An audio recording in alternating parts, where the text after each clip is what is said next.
கணேசன் குரல் சொந்தங்கள் அனைவருக்கும் இனிய வணக்கங்கள்.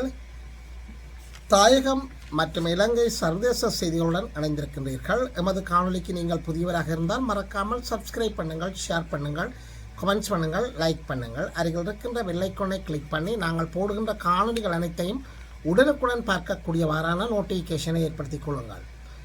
தமிழ் மண்ணுக்காக உயிர் நீத்த தியாக தீபம் அன்னை பூவதியினுடைய 38வது நினைவேந்தல் நாள் தாயகமெங்கும் மற்றும் சர்வதேச நாடுகளிலும் சிறப்பாக கொண்டாடப்பட்டிருக்கின்றது. இந்திய இராணுவத்தினுடைய அடக்குமுறைக்கு எதிராக அகிம்சை வழியில் 31 நாட்கள் உண்ணா நோன்பிருந்து உயிர் நீத்த தியாக தீபம் அன்னை பூபதியினுடைய 38வது நினைவு நாள் தற்பொழுது வடக்கு கிழக்கு மாவட்டங்களில் முழுமையாக உணர்வுபூர்வமாக நடைபெற்று வருகின்றது. எனவே புலம்பெயர் தேசங்களிலும் இந்த நிகழ்வுகள் முன்னெடுக்கப்பட்டு வருகின்றது. யாழ்ப்பாணம் தியாக தீபம் திடீவனுடைய நினைவேந்தல் ஆலயத்திலிருந்து புறப்பட்ட அன்னை பூவதியினுடைய இந்த வாகன அணி தற்பொழுது மட்டக்களப்பு மாவட்டத்தில் மாமாங்காய் பிள்ளையார் கோயிலில் சென்று அவர் ஆரம்ப காலத்தில் எங்கே அவர் உண்ணா நோன்பிருந்து தன்னுடைய உயிரை நாட்டிற்காக தியாகம் செய்தாரோ அந்த இடத்துல நிறைவு பெற்றிருக்கின்றது. அந்த இடத்துல நிறைய மக்கள் கலந்து கொண்டிருக்கின்றார்கள். உணர்வெழுச்சியுடன் அந்த நிகழ்வுகள் நடைபெற்றிருக்கின்றது. அன்னை பூவதியினுடைய நினைவேந்தல் நிகழ்வில் அஞ்சலி நிகழ்வுகளுடன் அந்த நிகழ்வு முற்று பெற்றிருக்கின்றது.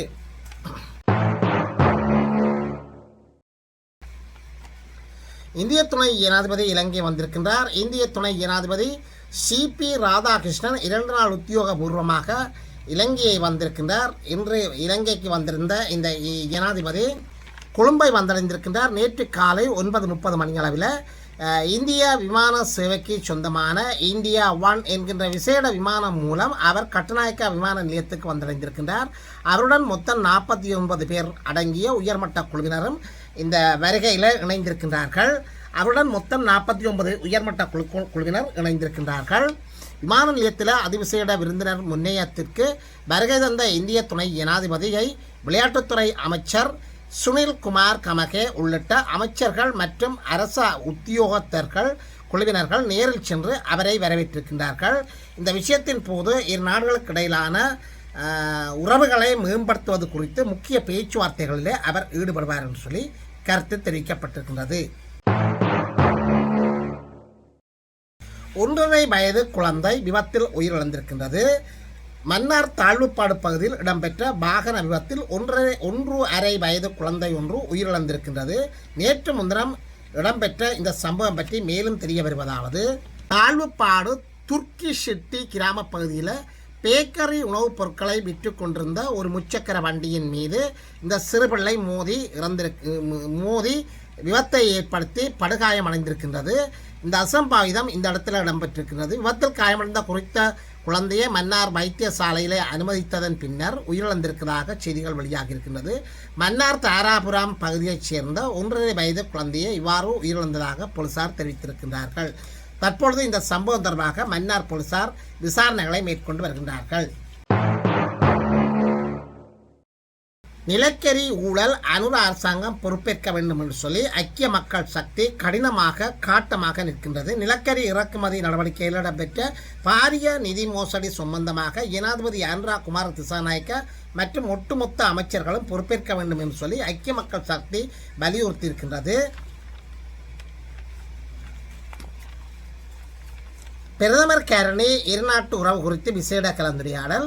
பிரதமர் கேரணி மற்றும் இந்திய துணை ஜனாதிபதி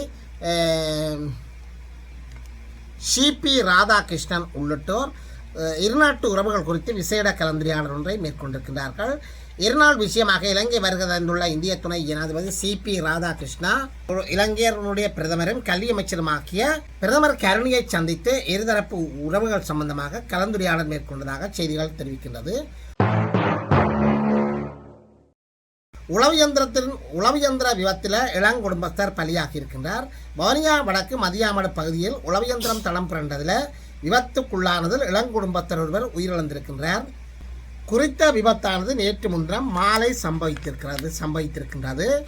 குறித்த நபர் தனது அத்தியாவசிய தேவை ஒன்றிற்காக உளவு இயந்திரத்தில் பயணித்ததாகவும் இதன்போது எதிர்பாராத விதமாக உளவு இயந்திரம் கட்டுப்பாட்டை இழந்து திடீரென தடம் புரண்டு கவிழ்ந்ததாக அதன்போது அவர் காயமடைந்திருக்கின்றார். இந்த விபத்தில் பிரஸ்தாப நபர் சம்பவ இடத்தில் உயிரிழந்திருக்கின்றார்.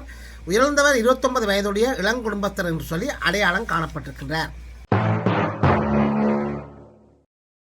இலங்கை வந்த இந்திய உப ஜனாதிபதி அதாவது அரசியல் தீர்வு குறித்து பிரஸ்தாபித்திருக்கின்றார். தமிழ் கட்சிகளை சந்தித்திருக்கின்றார். இலங்கை விஜயம் குறித்து மேற்கொள்ளப்பட்ட இந்திய துணை ஜனாதிபதி சிபி ராதாகிருஷ்ணன் இலங்கையில் தமிழ் தேசிய கட்சிகள் மற்றும் மலையக தமிழ் கட்சிகளுடைய பிரதிநிதிகளுடன் கலந்துரையாடி இருக்கின்றார்.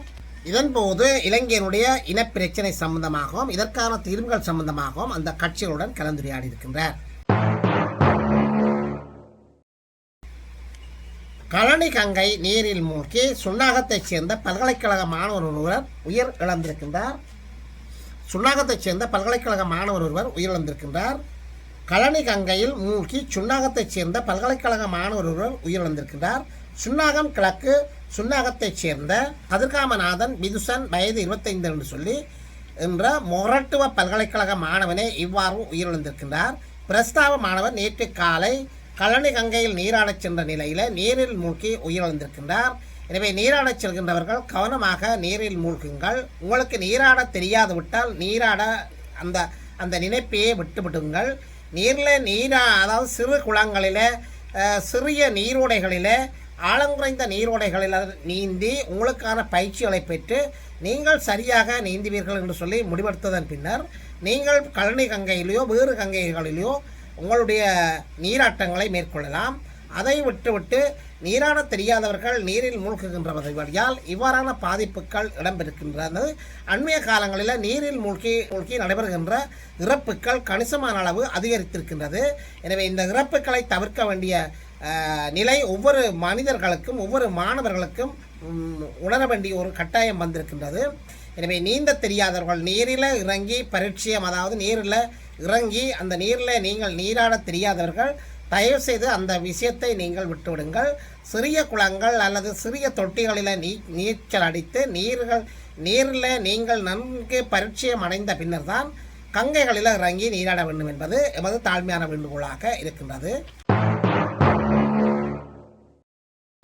இதேவேளை ஈரானுடன் கீரிமலை கடலில் நீராடிய இளைஞர் ஒருவர் சடலமாக மீட்கப்பட்டிருக்கின்றார்.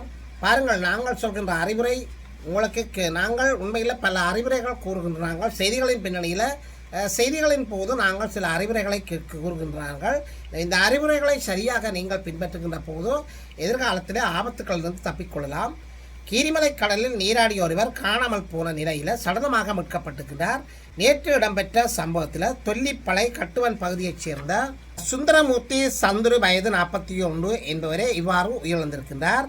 இது குறித்து மேலும் தெரிய வருகையில் வெளிநாட்டில் இருந்து வந்த ஒரு குழுவினருடன் குறித்த நபர் கீரிமலை கேணியில் குளிப்பதற்காக சென்றிருக்கின்றார்.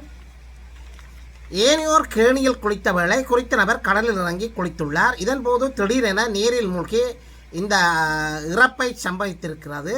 இந்த நிலையில் அவரை தேடும் நடவடிக்கைகள் முன்னெடுக்கப்பட்ட நிலையில் அவரது சடலம் கரை ஒதுங்கியதாக செய்திகள் வெளியாகி இருக்கின்றது.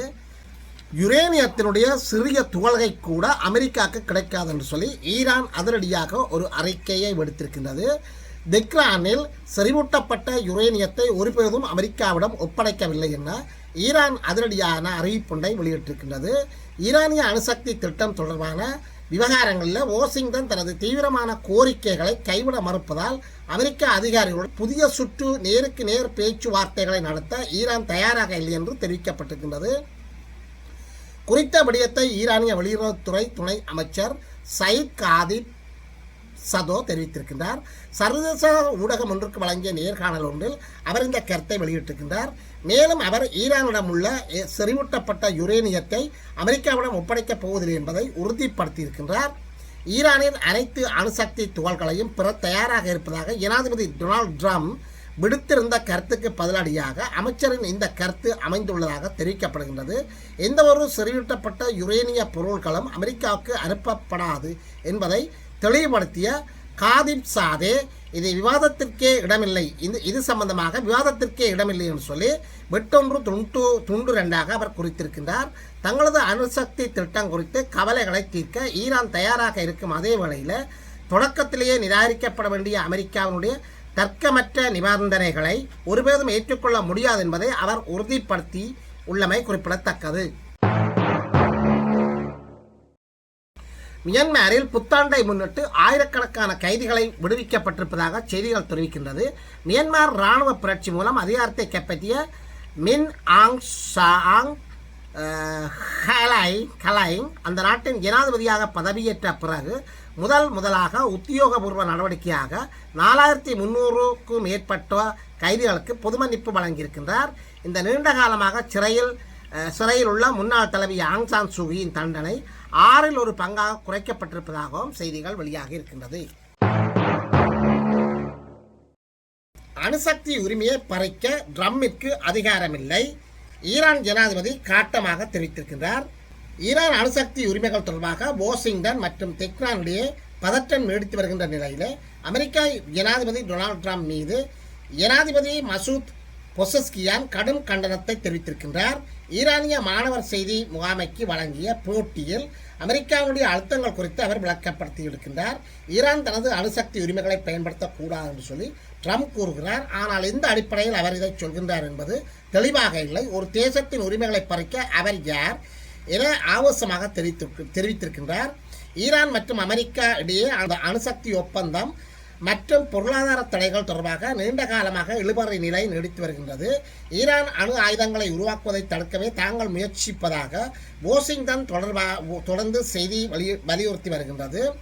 மறுபுறம் தங்களது அணுசக்தி திட்டம் அமைதி பயன்பாட்டிற்கானது, மின்சாரம் மற்றும் மருத்துவ தேவைகளுக்காக மட்டுமே எனவும் அதை தடுக்க யாருக்கும் உரிமை